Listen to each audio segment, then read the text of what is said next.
اللہ جل شانہ قیامت کے دن ہمارے وجود دوبارہ اٹھائے گا اور اپنے حضور بندوں کو کھڑا کرے گا اور ان سے سوال پوچھے گا. یہ نہیں ہے کہ جو مرضی کرتے گئے. ایک آدمی نے ظلم کیا، جبر کیا، زیادتیاں کی، لوگوں کا حق لوٹا، لوگوں کا مال غصب کیا، عزتیں پامال کی، اور اتنا مؤثر تھا کہ عدالتیں وہ خرید لیتا تھا، کچہریاں وہ خرید لیتا تھا، پولیس وہ خرید لیتا تھا، کوئی سے پوچھنے والا نہیں تھا، اس کی بات چلتی تھی، اس کا فون چلتا تھا، اس کا رکا چلتا تھا، عیش و عشرت کی زندگی گزاری اور مر گیا. ہزاروں کے حق غصب کر کے، ہزاروں کا مال ہڑپ کر کے، لوگوں کی آبروئیں لوٹ کے مر گیا اور قبر میں چلا گیا. بس قصہ ختم. اب نہ وہ اٹھے گا نہ اس سے حساب لیا جائے گا. تو پھر انصاف کہاں گیا؟ ایک عدالت ایسی ہونی چاہیے کہ جس عدالت میں اس کو بھی پکڑا جائے اور ٹکٹکی پہ باندھا جائے کہ دنیا پر تو کسی نے تجھے پکڑا نہیں، آ اس عدالت میں تیرے خلاف سلطانی گواہ بھی موجود ہیں اور تجھے گناہوں کا، جرم کا بدلہ بھی دیا جائے گا، اور منصف جو ہے وہ انصاف کرے اور ان مظلوموں کو کھڑا کیا جائے کہ دنیا پر تو تمہاری داد رسی کسی نے کی، اس دربار میں تمہاری پوری پوری داد رسی کی جائے گی. عقل مانتی ہے کہ ایک ایسا دربار ہونا چاہیے، ایسا احتسابی عمل ہونا چاہیے، ایک ایسی عدالت لگنی چاہیے کہ جس کا کہیں جسے انصاف نہیں ملا اس کو وہاں جا کے انصاف ملے.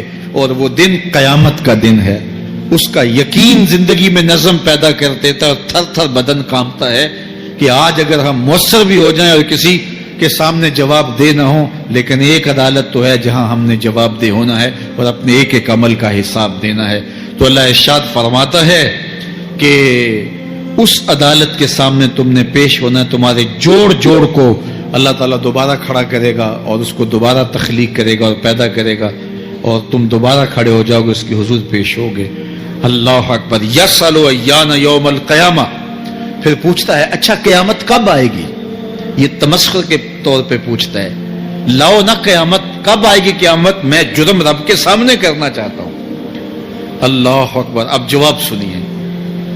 اب لفظوں کا ترجمہ اس زور سے کیا ہی نہیں جا سکتا جس زور کے لفظ ہیں. وہ کہتا ہے قیامت کب آئے گی، میں تو یہ جرم رب کے سامنے کرنا چاہتا ہوں.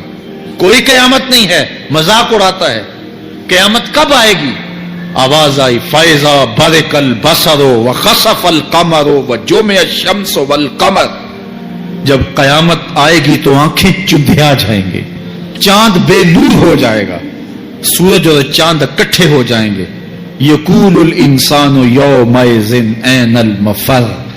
آج جو کہتا ہے کہاں ہے قیامت، اس دن بھاگتا پھرے گا. کوئی پناہ گاہ ہو بتاؤ، کوئی ہے ٹھکانہ چھپنے کا، کوئی پناہ گاہ ہے؟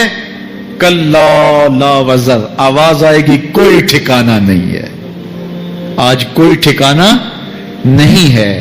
الی ربک یومئذ المستقر. اگر ٹھکانہ ہے تو صرف رب کے پاس ہے. انہیں ٹھکانہ ملے گا جو رب کے بندے ہیں اور اس کی دہلیز پہ آنے والے ہیں. یُنَبَّأُ الْإِنسَانُ يَوْمَئِذٍ بِمَا قَدَّمَ وَأَخَّرَ. اللہ تعالیٰ اس دن بتا دے گا جو آگے بھیجا اور وہ بھی بتا دے گا جو پیچھے چھوڑا. ایک ایک چیز تشت ازبام ہو جائے گی. یوم تبلی السرائر فما له من قوت ولا ناصر. اللہ فرماتا سارے راز کھل جائیں گے. جو بند کمروں میں جرم کیے، داد عیش دیتا رہا، وہ بھی کھل جائیں گے. اور پھر کوئی طاقت نہیں ہوگی، کوئی زور نہیں ہوگا، کوئی زر نہیں ہوگا جو اس کو بے نقاب ہونے سے بچا سکے. اے داور حشر میرا نامہ اعمال نہ پوچھ، اس میں کئی پردہ نشینوں کے بھی نام آتے ہیں. تو وہ کتنا سخت دن ہوگا. ارشاد فرمایا جائے گا کہ جو آگے بھیجا، جو پیچھے چھوڑا، جو جرم کرتا رہا، جو نیکیاں کی، جو برائیاں کی، سب کچھ تشت ازبام ہو جائے گا. بل الانسان علی نفسہ بصیرہ. بلکہ آدمی خود اپنے حال پر اچھی طرح خود آگاہ ہے. ہم اسے نامہ اعمال کے دفتر دیں گے جہاں سب کچھ لکھا ہوگا. قرآن بتاتا جب نامہ اعمال سامنے آئے گا تو وہ بے ساختہ پکار اٹھے گا. ما لہذا الکتاب لا یغادر صغیرۃ ولا کبیرۃ الا احصاها. ہائے اس کتاب کو کیا ہوا، اس نے چھوٹی بڑی کوئی بات نہیں چھوڑی، سب کچھ لکھ دیا.